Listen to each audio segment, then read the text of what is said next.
The glimpse of dominance by Caitlin Clark has been seen ever since she became the pro, but her Olympic snub magnified the dominance, and now she's literally unstoppable on the court. The chances of her winning the ROTY are bigger and clearer than ever before. With the class she and Indiana are going right now, they have big chances of dominating the league. Per game, they've won 4 of their last 5, and now the Indiana Fever are 7th place overall and in playoff positioning.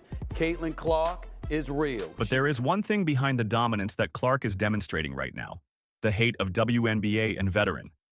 Throughout her first season in the WNBA, Caitlin Clark has been hit with some not-so-welcoming receptions from opposing players. As she's going on peak with her impressive rookie campaign, one of LeBron James's close friends gave a shout-out to the rising star. Over the weekend, the Indiana Fever took on the Seattle Storm in their second game back from the Olympics break. Among those catching the action on TV was Cuffs the Legend. He added a clip from the game on Instagram and reiterated the hate for Clark from the WNBA is fueling her to perform better. "You all woke up a monster," Cuffs the Legend said in an Instagram video. "Sometimes you just gotta let sleeping dogs lie." He added, "Being a Caitlin Clark fan as a black man in America is a tough job," he captioned the post, "but somebody gotta do it. Caitlin Clark is cooking their hating asses and they cannot take it. I love it." Clark offered another delighted, dominant outing in Sunday's matchup against the Storm for her fans. In 36 minutes of action, she finished with a stat line of 23 points, 5 rebounds, 9 assists, and 1 steal. Behind this all-around performance, Indiana was able to pick up a 92-75 win. Clark received a huge amount of hype around her when she entered the league, and so far she's managed to live up to it. Through her first 28 games, the All-Star guard is averaging 17.8 points, 5.8 rebounds, and 8.3 assists. Meanwhile, Cuffs the Legend's friendship with LeBron James has always intrigued fans. On an episode of Scoop Vov Radio podcast in 2021, he opened up on how their friendship started.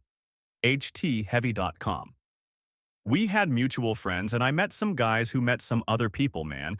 And it wasn't even no networking or anything. It was straight up, I think you a real dude, man. You're funny, you're knowledgeable."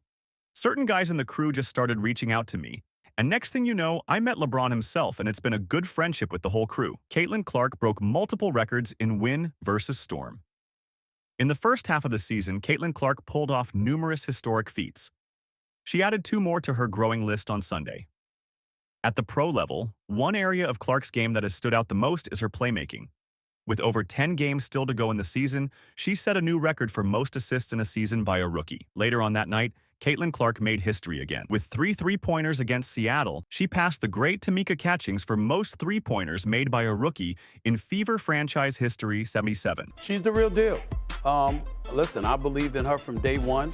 You knew that she would only get better and better. She's averaging 17.8 points this season, 41% shooting, 33% from three-point range, leading the league in assists. Along with that, she also became the first rookie in WNBA history to record a triple-double in Fever's 83-78 win over New York Liberty on July 5th. She also set a new single-game record with 19 assists in her team's final game before the Olympic break against the Dallas Wings. Through the first few weeks of the season, Clark's play was up and down at times. However, it's clear that she's started to settle into the WNBA game. If she continues to perform at this level, the former #1 pick should be the frontrunner to take home Rookie of the Year. This is what true dominance looks like. Since Caitlin Clark joined the Indiana Fever 13-15, the WNBA has surpassed its lofty expectations, shattering records in ratings, merchandise sales, and consistently selling out arenas.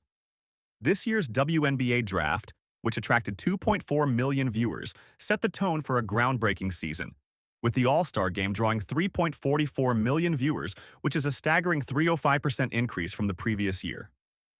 Clark has the high purpose to lead the Fever to their first playoff appearance since 2016, but she'll need her team to step up to make it happen. If victories were determined by fan support, the Fever would be comfortably in first place. The Indiana Fever returned from the break with a 98-89 win over the Phoenix Mercury, 15-13 on Friday, followed by a 92-75 victory over the Seattle Storm, 17-10 on Sunday. These back-to-back wins, each by more than 10 points, marked a first for the team this season and demonstrated that the month-long break, Clark's first since 2023, has rejuvenated both her and the team for the remaining games. Beyond the results, the Fever have seen a massive boost in social media interactions, with a remarkable 159% year-over-year increase, making them the league leader in social media engagement per post. This growth is especially evident on TikTok, where interactions have surged by an incredible 306%. The Fever's website has experienced a dramatic surge in traffic, with visits up 220% year over year. This spike is largely due to Caitlin Clark's immense popularity, as fans are eager to keep up with her WNBA journey. Merchandise sales have also skyrocketed, with Clark's jersey ranking among the league's top sellers, further highlighting her star power. As the Fever keeps up with their season, the Caitlin Clark effect is expected to keep driving these numbers upward, especially as the playoffs approach. Friday's game, aired on the ION network, attracted an average of 1.2 million viewers, according to Sports Media Watch. This marked the second highest viewership in ION's WNBA history, only surpassed by another game featuring Clark earlier this season. On Sunday, when the Fever faced off against the Seattle Storm on ABC, the results were equally impressive. The game averaged 2.2 million viewers, making it the fourth most-watched WNBA game in the past 2 decades. Oh, she don't do this,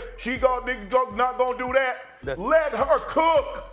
It got so bad yesterday, the Seattle Storm, they pulled their starters so she couldn't get that double-digit assist record 3 consecutive games with at least 20 points. It might sound unbelievable at first, but how could a team once destined for a historically bad season now be in the mix for a title? Despite Indiana's early struggles, this team isn't short on talent. Head coach Christy Sides often mentioned that there was hardly any time for practice at the start of the season, and it was clear the team needed it. Caitlin Clark is on track to set the record for most assists by any WNBA player in a single season, and in her last 10 games, she's the league's 6th leading scorer, averaging 20.4 points per game. This trio is the real deal. With a 13-15 record, the Fever currently holds the 7th best record in the WNBA, which would pit them against the Sun in the first round of the playoffs. While they're still below 500 and have a lot of work ahead to be considered top contenders, what once seemed impossible now feels within reach. Caitlin Clark is starting to find her groove, Kelsey Mitchell is shining as one of the league's more formidable scorers, and Aaliyah Boston is proving she can go toe-to-toe with any post player. There's definitely something special brewing in Indiana. The biggest hurdle for Indiana right now is their defense, but even that has been showing signs of improvement. Over their last 10 games, the Fever have climbed to having the 7th best defense in the league. Not elite, but a great upgrade from their earlier struggles when they had the worst defense in the WNBA. They've also dominated the boards, grabbing the highest percentage of rebounds of any team over the last 15 games. If Indiana is serious about making a playoff push, continuing to tighten up on defense will be crucial. Hull, known as one of the best point-of-attack defenders in the league, could play a key role as the Fever works to improve on that end. On the offensive side, the Fever has been on fire. Over the last 15 games, they've had the league's 2nd best offense, trailing only the Liberty, who have been the best team in the WNBA by a wide margin. They've also posted the highest effective field goal percentage in that span. What's remarkable about the Fever's offensive success is that Caitlin Clark hasn't even hit her stride from beyond the arc yet. She's shooting 32.8% from 3, well below her college average of 37.7%. Once her shooting catches up to her potential, the Fever offense could reach another level entirely. What do you think about Clark and Fever making a cut? Let us know in the comments below. Remember to subscribe for the latest updates on Clark and Indiana, while they are aiming to achieve their best. See you in the next video.